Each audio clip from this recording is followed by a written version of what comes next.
Olá, hoje eu estou aqui na cidade de Belo Horizonte, numa rua que recebeu uma homenagem de Damasco. Damasco é uma das cidades do Oriente Médio. E surge a pergunta, por que 2000 anos depois, uma rua na capital mineira recebe o nome da cidade de Damasco? Para isso precisamos retornar 2000 anos atrás para podermos entender o que aconteceu de forma significativa ali em Damasco. Jesus Cristo já tinha sido crucificado, já tinha ocorrido a sua ressurreição, já tinha subido a um corpo de glória para os céus e começou uma perseguição muito grande aos cristãos ali na região de Jerusalém. Os discípulos de Cristo começaram a dispersar aí para as cidades vizinhas e alguns deles foram para a cidade de Damasco. Tinha um grande perseguidor ali daqueles discípulos de Cristo que se chamava Saulo. Saulo então pega uma carta ali no Sinédrio, naquele comando ali dos judeus, para poder perseguir aqueles discípulos de Cristo que estavam indo principalmente para aquela região da cidade de Damasco. No caminho a Damasco, ele vê uma luz muito forte, ele cai no chão, aquela luz começa a conversar com ele e pergunta: Saulo, Saulo, por que me persegues? Ele responde: quem está falando comigo? E aquela voz responde: sou Jesus, a quem você persegue. Ali Saulo, ele é encaminhado para a cidade de Damasco, fica ali por volta de 3 dias, e o próprio Deus, o próprio Senhor Jesus Cristo aparece em visão para Ananias, um de seus discípulos. Ele aparece em visão e diz para que vá até a rua direita na cidade de Damasco para ali colocar, impor a mão em Saulo para poder que ele seja retirado daquela cegueira, que caia aquela cegueira de seus olhos. Bom, Ananias obedece, vai até a cidade, vai à rua direita na cidade de Damasco, ali ele procura Saulo, encontra Saulo, põe a mão sobre Saulo, Saulo volta a enxergar, Saulo se batiza, ele recebe o Espírito Santo e começa a pregar ali em Damasco que Jesus era verdadeiramente o Filho de Deus. As pessoas ficam muito confusas porque Saulo era considerado um dos maiores perseguidores do cristianismo ali naquela região.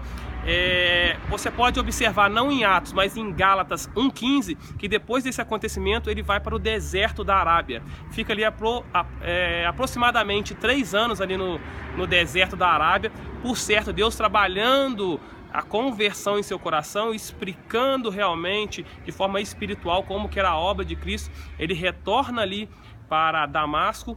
Em Damasco ele começa novamente a pregar, começa a ser perseguido pelos judeus e ele tem que sair à noite fugido, foge por entre os muros, descendo ali numa corda e vai em direção a Jerusalém. Ele chega então em Jerusalém, os discípulos o recebem, não o aceita como um apóstolo, como um discípulo de Jesus, mas temos que entender que ele era o maior perseguidor, então surge ali uma confusão muito grande entre os discípulos. Ele não é aceito, mas Barnabé intervém, conversa com os discípulos e ali aceitam que ele se torne um discípulo, que ele comece a pregar a palavra de Cristo ali em Jerusalém. Ele inicia, digamos que o seu ministério, logo em seguida ele é perseguido pelos gregos. Os gregos começam a perseguir o que ele está pregando, buscam matar a ele e os discípulos novamente se reúnem, os apóstolos se reúnem e acham melhor que Saulo deve ser encaminhado para Tarso, a sua cidade natal. Ele é encaminhado, chega a Cesareia, de Cesareia ele é encaminhado para Tarso, e ali em Tarso ele fica aproximadamente 10 anos, 10 anos aproximadamente. Não sabemos direito o que aconteceu, mas por certo Deus estava quebrantando o seu coração, estava modificando o seu pensar, o seu agir, trabalhando no seu coração, e aproximadamente depois de 10 anos, Barnabé é direcionado a Antioquia da Síria para fazer ali a obra de Deus. Quando ele está em Antioquia com seu primo Marcos, ele se lembra de Saulo e vai buscar Saulo lá em Tarsos. Eles retornam para Antioquia da Síria, começa a pregar a obra de Deus, começa a crescer naquela região. Ali foi a primeira vez, historicamente, nós sabemos que foi a primeira vez que algum dos discípulos foram chamados de cristão. Então o nome de cristão que recebemos hoje iniciou ali na Antioquia da Síria. Saulo, Barnabé e Marcos, que é o seu primo, saem da Antioquia da Síria depois de 1 ano aproximadamente ali, e eles vão para a cidade de Chipre. Quando chega em Chipre, tem um governador, digamos que um prefeito ali daquela cidade. Saulo começa a pregar para ele quer se converter, mas ele tinha um mago, um mágico, que era, digamos, seu braço direito, seu assessor, e que não deixava ele se converter, falava, não faça isso.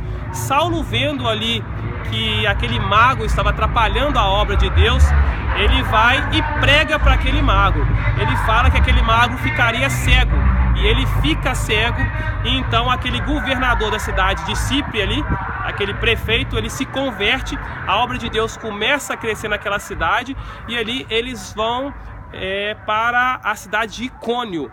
Mas Marcos, o primo de Barnabé, começa a ver que a situação está um pouco complicada. Saulo, que agora se chama Paulo, após essa conversão do governador, ele troca o seu nome e passa a ter um nome romano e não mais o nome judeu de Saulo, passa a ter o nome romano de Paulo.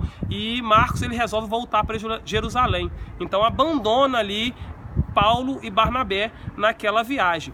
Paulo e Barnabé saem ali daquela cidade de Chipre e vai para Icônio. De Icônio eles passam por várias cidades, Listra, Derbe, e ele é apedrejado, é arrastado na cidade, é defamado, mas as igrejas por todas essas cidades, Chipre, Listra, Derbe, começam a ser plantadas e começa a ser iniciada a obra de Deus e as igrejas de Deus ali naquela região.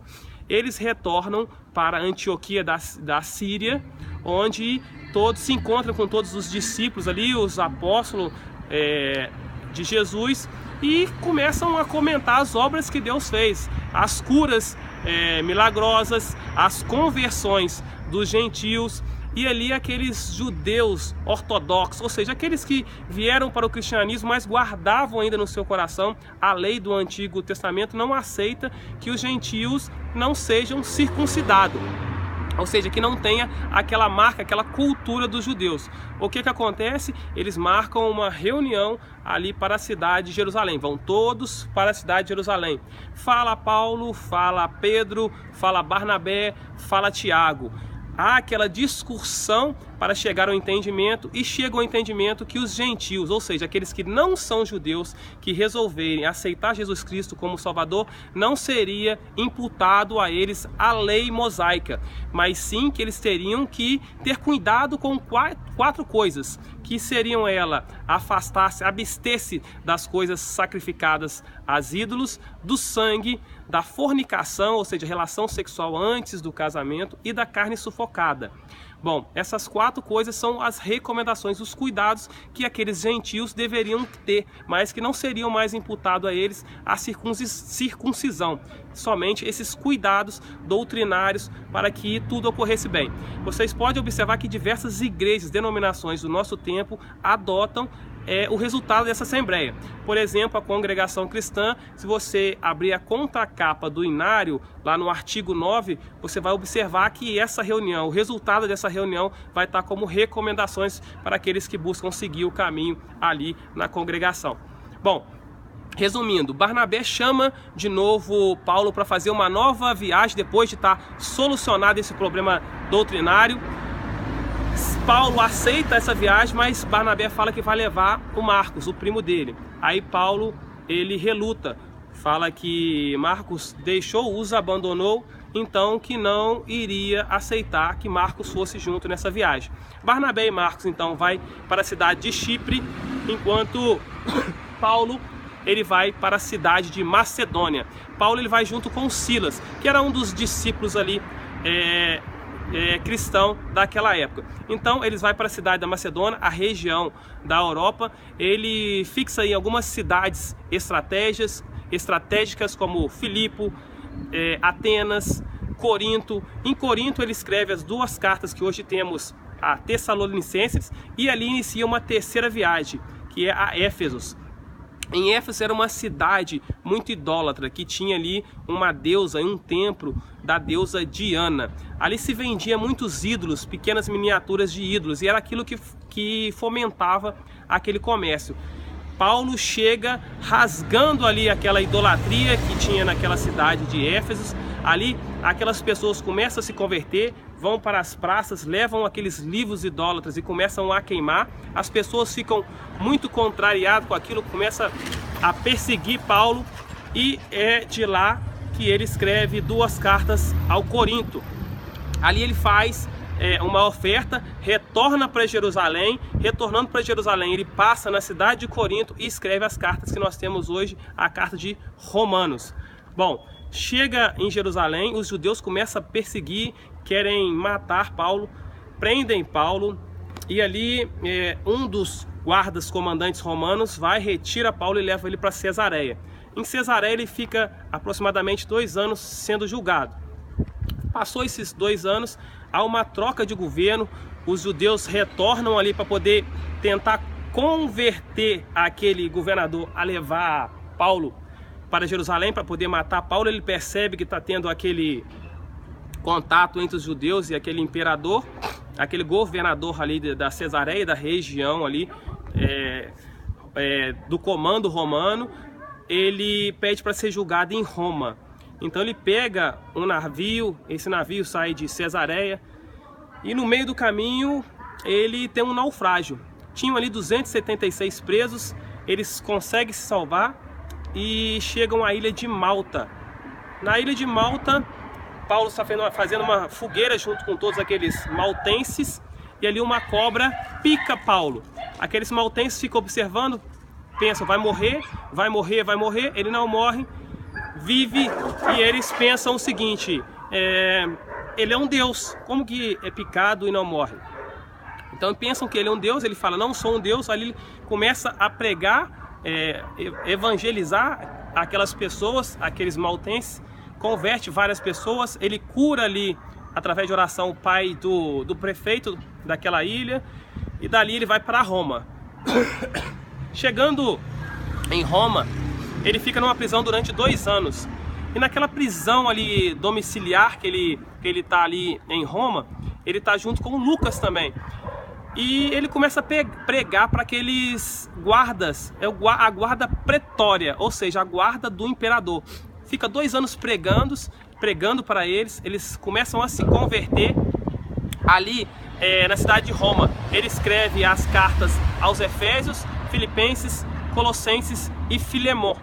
Ele sai daquela prisão depois de 2 anos, escreve Tito e Timóteo também, 2 cartas do Novo Testamento, e fica livre, começa a fazer algumas visitas. Mas por volta do ano 64, Nero, que era o imperador de Roma, ele coloca fogo ali em Roma, e dos 14 bairros que tinham, 10 ficam totalmente destruídos. Ele coloca a culpa nos cristãos, buscam então aprisionar Paulo, porque Paulo era considerado um líder ali dos cristãos. Prende Paulo, coloca Paulo na prisão, e ali ele escreve e fala as suas últimas palavras como em vida, que está descrita em 2 Timóteo 4. Combati um bom combate, encerrei a carreira, guardei a fé.